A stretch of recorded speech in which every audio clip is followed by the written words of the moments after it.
You really married down, bro. Brett Hawkins announced loudly enough for half the backyard to hear, gesturing at me with his beer bottle like I was an item on display. Could have had a model, a lawyer, hell, even that Instagram influencer who was all over you senior year. I continued arranging the vegetable platter on the picnic table, my hands steady even as my phone vibrated insistently in my pocket. The fourth call in 10 minutes from a Washington, D.C. area code I'd been expecting all week. What Brett and his pack of finance bros didn't know was that while they'd spent the last decade collecting luxury watches and trophy girlfriends, I'd been quietly building a career that was about to put my work in one of the most prestigious museums in the world. My husband Derek, to his credit, looked uncomfortable. Come on, man. That's my wife you're talking about. I'm just saying what everyone's thinking, Brett continued, and his friends, Chad, the hedge fund manager, and Porter, the corporate lawyer, nodded along like bobbleheads. You're a vice president at Goldman Sachs. You drive a Tesla. You summer in the Hamptons. And you married a. He looked me up and down. Art teacher?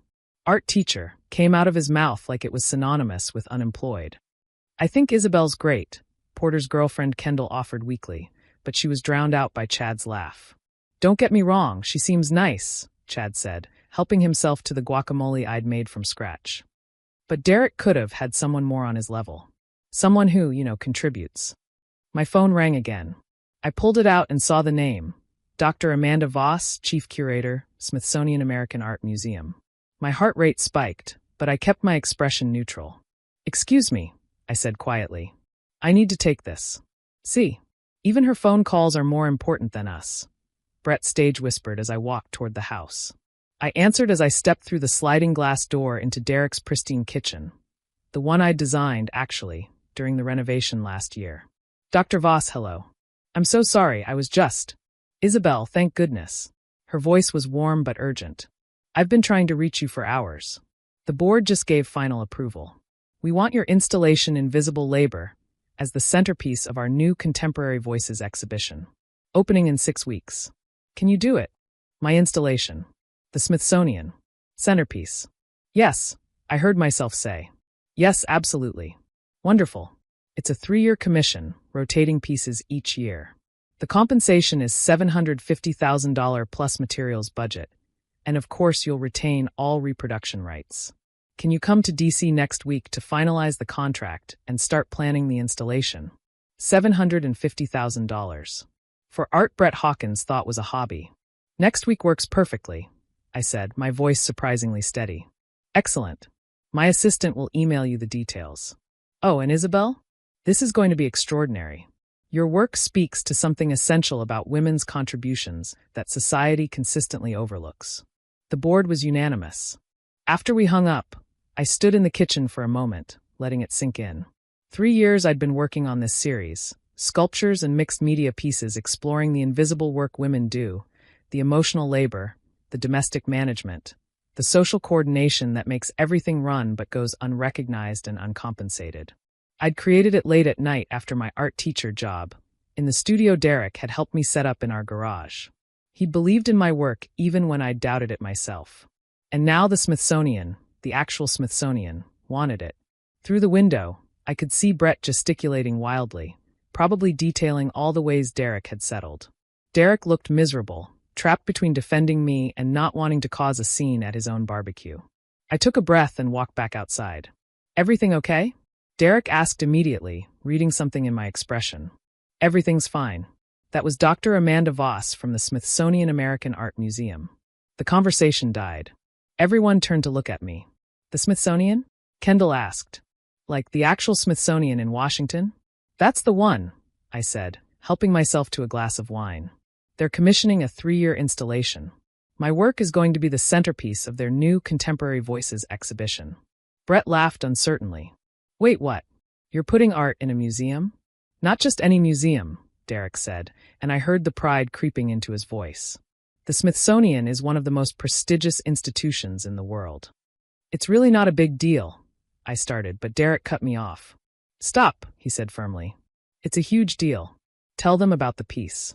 I hesitated. I'd spent so long downplaying my work, especially around Derek's friends who'd made it clear they thought my career was adorable at best. The installation is called Invisible Labor, I said finally. It's a mixed media exploration of women's unpaid contributions to society.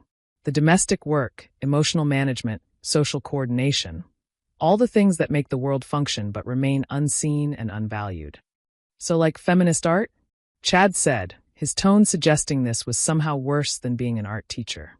Social commentary art, I corrected. Though yes, it examines gender dynamics. How much does something like that pay? Brett asked bluntly. Like, do museums even pay artists, or is it just for exposure? Here it was. The moment where I could either deflect or tell the truth. Derek squeezed my hand. Tell them is, the commission is $750,000 over 3 years, plus a materials budget and retained reproduction rights. The silence was delicious. $750,000? Porter finally said. For art. For 3 years of installation pieces that will be seen by approximately 2 million visitors annually, I clarified. Plus the catalog publication, potential touring exhibitions, and yes, the prestige of being shown at the Smithsonian. Holy shit, Chad muttered. Brett's face had gone through several shades of red.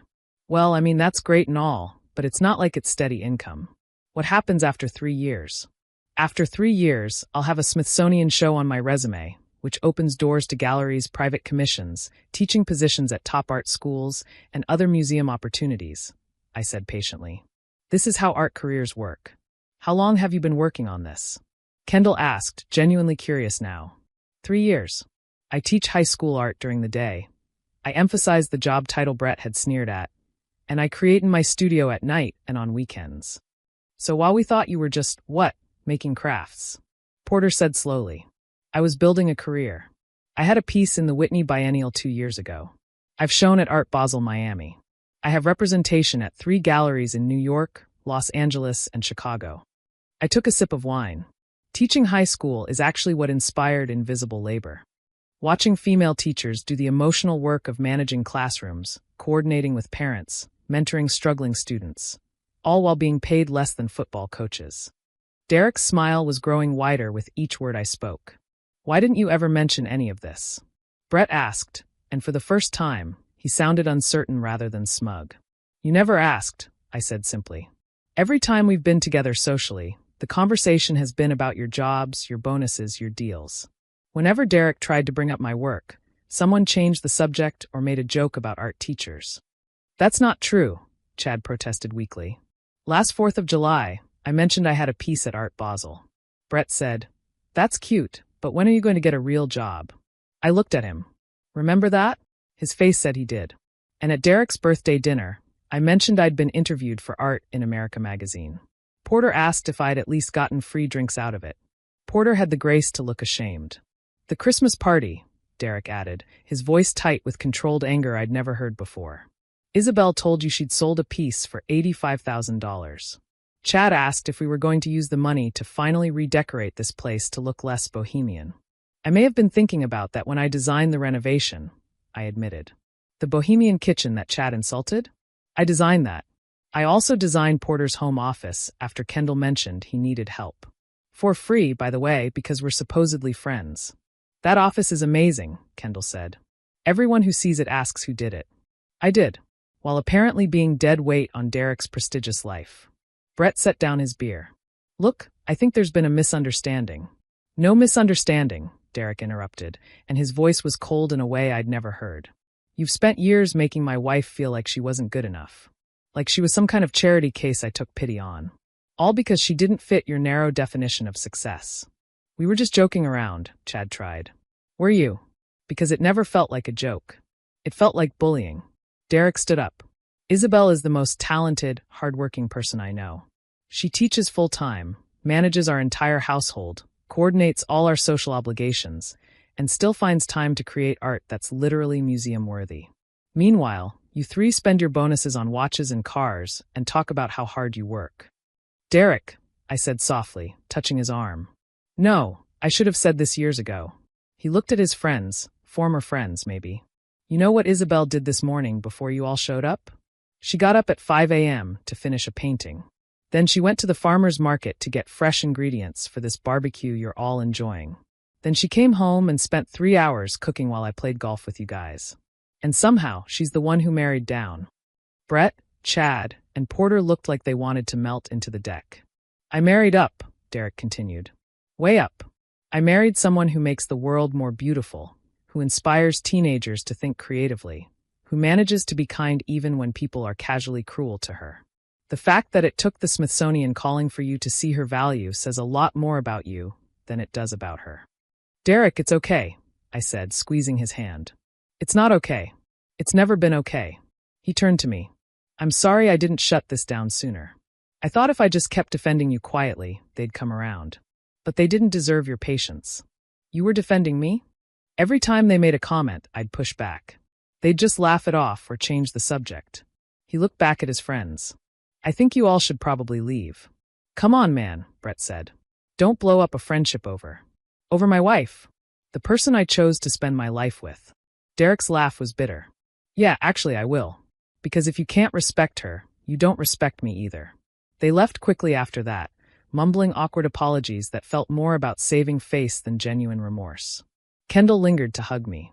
I always thought your work was amazing, she said quietly. I'm sorry I never said it louder. After they were gone, Derek and I stood in the now empty backyard, surrounded by half-eaten food and abandoned beer bottles. That was intense, I said finally. I've wanted to do that for 3 years. He pulled me into a hug. I'm so proud of you. The Smithsonian, Isabel. That's incredible. You're not upset I didn't tell you I was being considered? Are you kidding? I'm upset I didn't know how much they were bothering you. Married down? He shook his head. I'm the luckiest guy alive. Even though I'm just an art teacher? I teased. Especially because you're an art teacher who's about to have her work in the Smithsonian. He kissed my forehead. Can I come to the opening? You better. I'm going to need someone to hold my hand while I panic about 2 million people seeing my work. 2 million people are going to see what I already know, that you're brilliant. We spent the rest of the evening cleaning up, talking about logistics for DC, discussing whether I should take a sabbatical from teaching to focus on the installation. Derek's phone buzzed several times, texts from Brett and Chad apologizing, asking if they could talk. What do you want me to do? He asked. Whatever feels right to you, I said. They're your friends. They were my friends. I'm not sure they still are. He set his phone down. But that's my problem to figure out, not yours. Later, as we got ready for bed, I caught Derek looking at me with an expression I couldn't quite read. What? I asked. I was just thinking about what Brett said. About me marrying down. He smiled. He had it backwards the whole time. I married up. Way up. I just wish I'd made sure you knew that every single day. I knew, I said, meaning it. Your friends didn't see my value, but you always did. Still, I should have been louder about it. You were defending me all along. That matters. He pulled me close. The Smithsonian is going to love you. The whole world is going to see what I see. I fell asleep that night thinking about invisible labor. All the work women do that goes unseen until suddenly it doesn't. Until someone decides it's worth looking at, worth valuing, worth $750,000, and a place in one of the world's greatest museums. And I thought about Derek, who'd been seeing it all along, even when his friends couldn't. Who'd believed in me when I was just an art teacher with a dream and a garage studio. Maybe that was its own kind of art, the quiet, steady work of loving someone not for what they could do for your image, but for who they actually were. 3 months later, Invisible Labor opened at the Smithsonian. Derek was there, front row, beaming with pride. Brett, Chad, and Porter were there too, at Derek's invitation, a tentative rebuilding of bridges. They stood in front of my installation, finally seeing what Derek had always seen. That sometimes the most valuable things are the ones right in front of you, waiting to be noticed.